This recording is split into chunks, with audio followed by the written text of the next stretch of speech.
2절 그 사람의 이름은 엘리멜렉이요 그의 아내의 이름은 나오미요 그의 두 아들의 이름은 말론과 기론이니 유다 베들레헴 에브라 사람들이더라.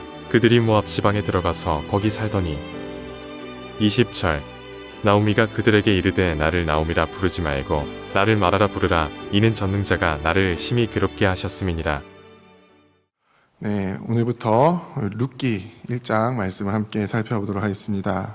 오늘부터 묵상하게 되는 이 룻기는요, 믿음으로 예수 그리스도의 족보에 들어오게 되는 이방 여인의 삶을 보여주는 책입니다. 하나님의 선택을 받은 이스라엘 민족의 모습과 이방 여인의 모습을 대조하면서 하나님께서 이루시는 구원을 예표적으로 보여주는 책이 바로 이 룻기입니다. 성경은 이 룻기를 시작하면서 사사들이 통치하던 때에 일어난 일이다라고 기록을 하면서 이 룻기의 시대적인 배경을 제공하고 있습니다. 사사들이 통치하던 때라고 하면은요, 도덕적으로 또 영적으로 타락했던 시기를 말합니다.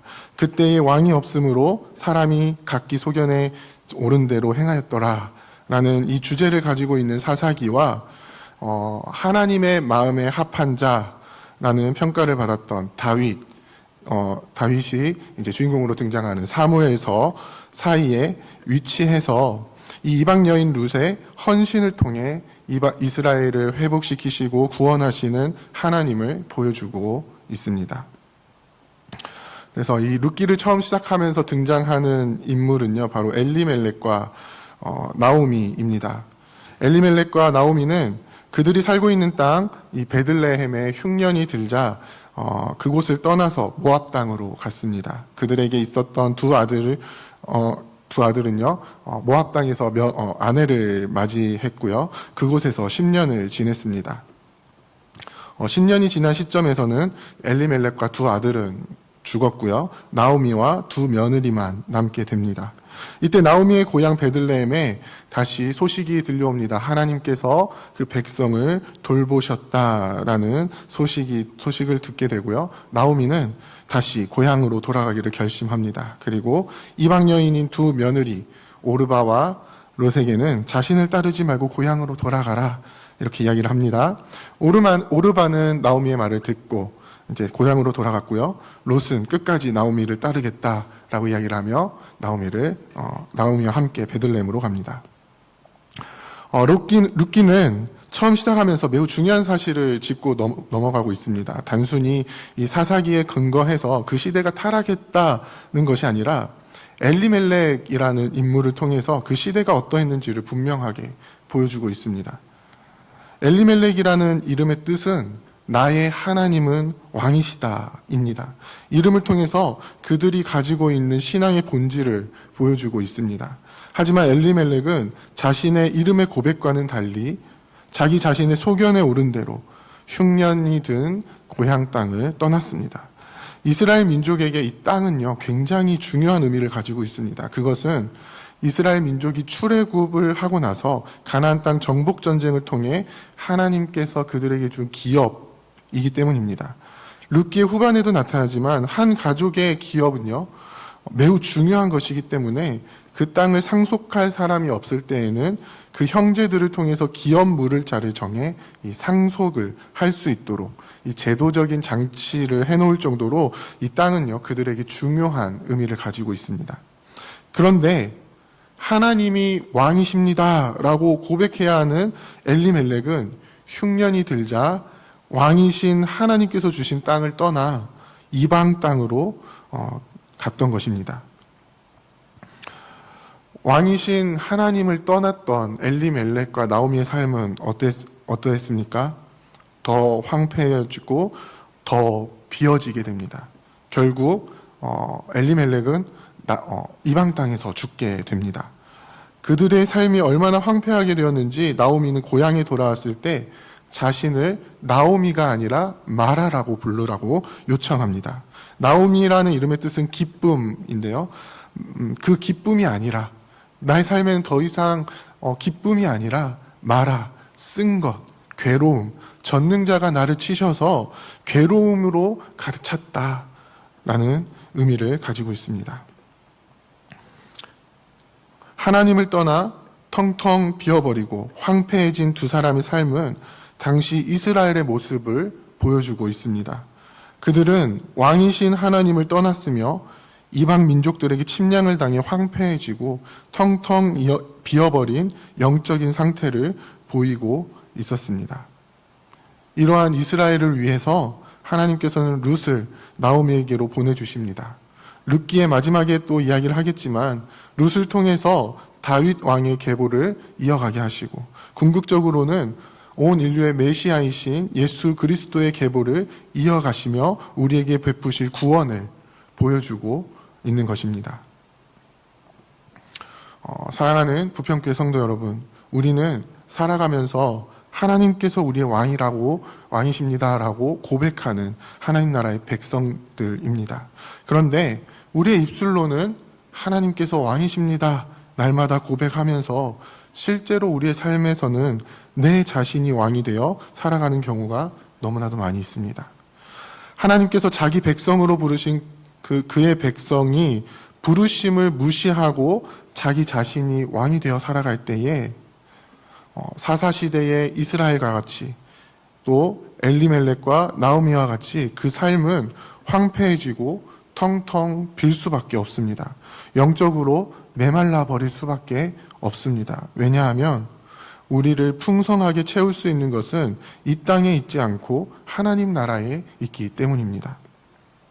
그것을 알지 못하고 지금 상황과 형편을 보면서 내 소견에 옳은 대로 행하게 되면 하나님께서 우리에게 주신 약속을 신뢰하지 못하고 그 약속을 떠나게 된다면 우리에게는 아무런 소망이 없게 되고 기쁨이 아닌 괴로움만 가득 차게 되는 것입니다. 결국 우리의 소망은 어디에 있는 것입니까? 바로 하나님, 자기 백성을 돌보시는 하나님, 약속 가운데 이끄시며 그 약속을 통해서 하나님의 뜻을 이루어 가시겠다 분명하게 말씀하고 계시는 하나님께만 우리의 소망이 있음을 룻기는 보여주고 있는 것입니다. 결국 하나님만이 우리의 왕 되심을 온전히 고백하며 그분으로부터 우리는 소망을 발견해야 된다라는 것입니다. 이 소망을 온전히 붙드는 우리가 되기를 원합니다. 메마르고 황폐해진 우리의 삶 가운데 예수 그리스도를 보내주시고 우리를 구원하시는 자기 백성을 돌보시는 그 하나님의 은혜를 우리가 붙들기를 원합니다. 내 소견에 옳은 대로 행할 때는 텅 비워지지만 우리를 돌보시는 하나님을 왕으로 섬길 때에 우리 삶 가운데 풍성하게 채워주시는 그 주님의 은혜를 우리가 믿음으로 바라보기를 소원합니다. 그래서 이 땅 가운데 살아가는 동안에 자기 백성을 돌보시며 또 궁극적으로는 예수 그리스도를 통해 구원을 이루어 주시는 그 주님의 놀라우신 은혜를 날마다 경험하며 살아가시는 저와 여러분들이 다 되시기를 주님의 이름으로 부탁드립니다. 함께 기도하겠습니다. 이제 오늘 받은 말씀으로 함께 기도하겠습니다. 나의 왕 되신 하나님의 약속의 말씀을 신뢰하게 하시고 약속 안에 온전히 거하며 그 약속의 풍성함을 누릴 수 있는 주의 백성이 될 수 있도록 이끌어 주옵소서. 어떠한 상황 속에서도 자기 백성을 돌보시는 하나님을 알게 하시고 삶이 비워진 상황이 있다면 우리를 다시 채워주시는 주님의 은혜를 사모하며 주님 앞으로 올 수 있도록 이끌어 주옵소서.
이제 개인의 기도 제목을 가지고 하나님 앞에 기도하시기 바랍니다.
수고하셨습니다. 오늘도 하나님의 인도하심 가운데 승리의 하루를 보내시는 우리 재건부평교회 모든 성도님들이 되시기를 주님의 이름으로 축복합니다.